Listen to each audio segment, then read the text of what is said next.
কওমি মাদ্রাসা ফেরকায়ে বাতেলার ষড়যন্ত্রের শিকার হচ্ছে। আমরা দেখতে পাচ্ছি বিভিন্ন দল নিজেদের অঙ্গনে কওমি মাদ্রাসার ছাত্রদেরকে, আলেমদেরকে নিয়ে যাচ্ছে। এর মানে কওমি মাদ্রাসাকে কঠিনভাবে শেষ করে দেওয়ার ষড়যন্ত্র চলছে।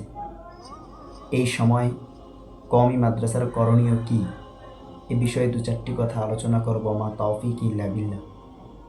আমাদের কওমি মাদ্রাসার সমস্ত ওলামায়ে কেরামকে বলবো, আপনারা সবাই একত্রিত হন, আপনাদের ছাত্রগুলোকে ভালোভাবে গড়ুন।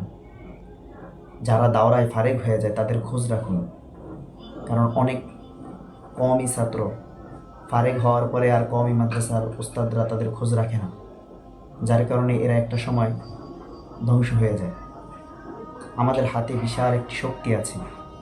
আমরা যদি চাই কওমি মাদ্রাসার ওই ছাত্রগুলোকে গড়ার জন্য চেষ্টা করি, তাহলে দেশের সামনের ভবিষ্যৎ আমাদের জন্য সুন্দর হবে ইনশাআল্লাহ।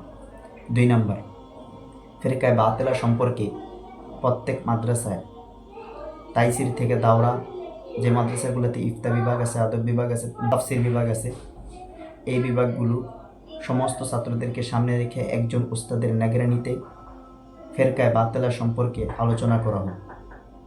এমন উস্তাদকে দায়িত্ব দেওয়া যে উস্তাদ ফেরকায়ে বাতেলা সম্পর্কে পাণ্ডিত্য অর্জন করেছেন। 2 নাম্বার। 3 নাম্বার বিষয় হচ্ছে, ফেরকায়ে বাতেলা সম্পর্কে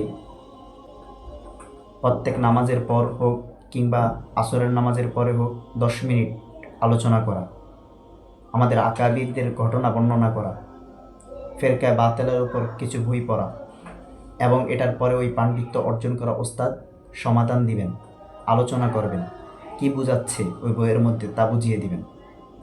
4 নাম্বার বিষয় হচ্ছে, কওমি মাদ্রাসার ছাত্রদের দ্বারা ডিবেটের আয়োজন করা, বিতর্কিত ও অনুষ্ঠান আয়োজন করা, বহস করানো।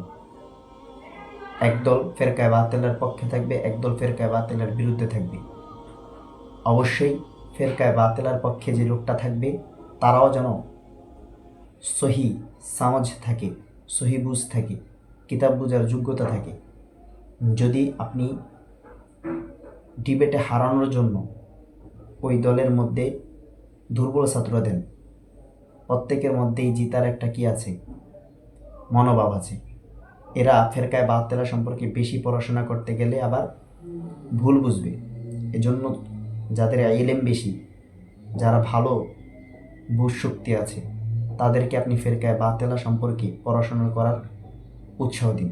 এবং 2 দলের ডিবেটের মধ্যে যারা হারবে ওই দলটা যেন ভালো আলেম থাকে বা ভালো ছাত্র থাকে। এতে কি হবে, বাচ্চারাও বুঝবে এবং বিজয় হওয়ার আকাঙ্ক্ষা না, মূলত ফেরকায়ে বাতেলার হক দুইটাকে স্পষ্ট করার তামান্না নিয়ে এরা বেড়ে উঠবে। এবং প্রতিদিন কিছু কিছু তালিম দেওয়া, ফেরকায়ে বাতেলার কি কি সমস্যা এগুলো বর্ণনা করা, আহলে হক এবং বাতিলের মধ্যে পার্থক্য কি এগুলো আলোচনা করা। এতে কওমি অঙ্গনের অনেক ফায়দা হবে। এবং কওমি মাদ্রাসায় যত ছাত্র পড়াশোনা করবে প্রত্যেকের লিস্ট অনুযায়ী খোঁজখবর নেওয়া, হোক সে ছাত্র খারাপ কিংবা ভালো, প্রত্যেকটা ছাত্রকে নিয়ে আলোচনা করা, প্রত্যেকটা ছাত্রের খোঁজখবর নেওয়া।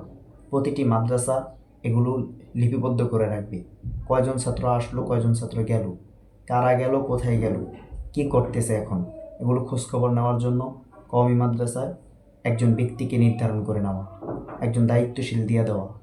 এবং ফারেক হওয়ার সময় কয়জন ছাত্র ফারেক হলো, তাদের মধ্যে কয়জন যোগ্য, কয়জন অযোগ্য, যারা অযোগ্য তাদেরকে প্রয়োজনে আরও 1টা বছর ভিন্ন কিছু শিখিয়ে দেওয়া এবং এদেরকে হাতে রাখা, এভাবে তাদেরকে তালিম দেওয়া।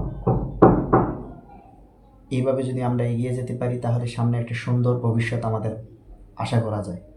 এই প্রজন্মকে তৈরি করতে হবে। কওমি মাদ্রাসাকে ধ্বংস করে দেওয়ার পায়তারা চলছে।